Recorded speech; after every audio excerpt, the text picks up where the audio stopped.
કાર્યવાહી કરવામાં આવી છે। એક જ દિવસમાં પોલીસે 17 જેટલા સામાજિક તત્વો સામે પાસા હેઠળ કડક પગલાં લીધા છે।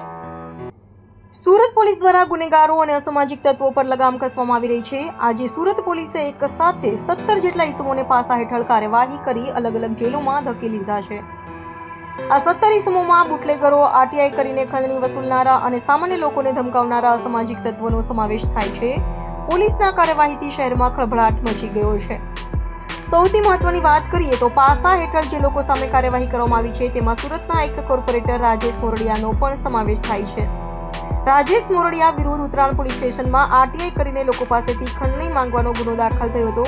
આ ગુનો દાખલ થયા બાદ પોલીસે તાત્કાલિક કાર્યવાહી કરીને રાજેશ મોરડિયાને પાસા હેઠળ મહેસાણાની જેલમાં મોકલી આપ્યો છે।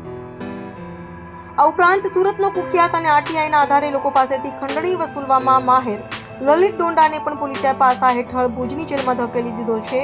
લલિત ડોંડા સામે સરથાણા પોલીસ સ્ટેશનમાં ખંડણી અને ધમકી આપવાના કુલ 3 ગુનાઓ દાખલ છે।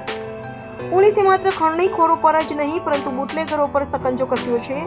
ભરત પાટીલ અને અનિલ દાયમા નામના બે કુખ્યાત બુટલેગરોને પણ પાસા હેઠળ અમદાવાદની જેલમાં મોકલવામાં આવ્યા છે। આ કાર્યવાહીથી શહેરના બુટલેગર આલમમાં ફફડાટ ફેલાઈ ગયો છે। તો બીજી તરફ સુરતની કાપડ માર્કેટમાં અવારનવાર લોકો સાથે છેતરપિંડી અને ઠગાઈ કરતા 4 આરોપીઓની પણ પાસા હેઠળ અટકાયત કરવામાં આવી છે। આ 4 આરોપીઓમાં શૈલેષ ખેની, દિનેશ પાટીલ, આબિદ રિઝવાની અને અનિલ કુમાર મિશ્રાનો સમાવેશ થાય છે। પોલીસે શૈલેષ કુમાર અને આબિદને અમદાવાદની જેલમાં જ્યારે દિનેશ પાટીલ અને અનિલ કુમાર મિશ્રાને ભુજની જેલમાં મોકલી આપ્યા છે।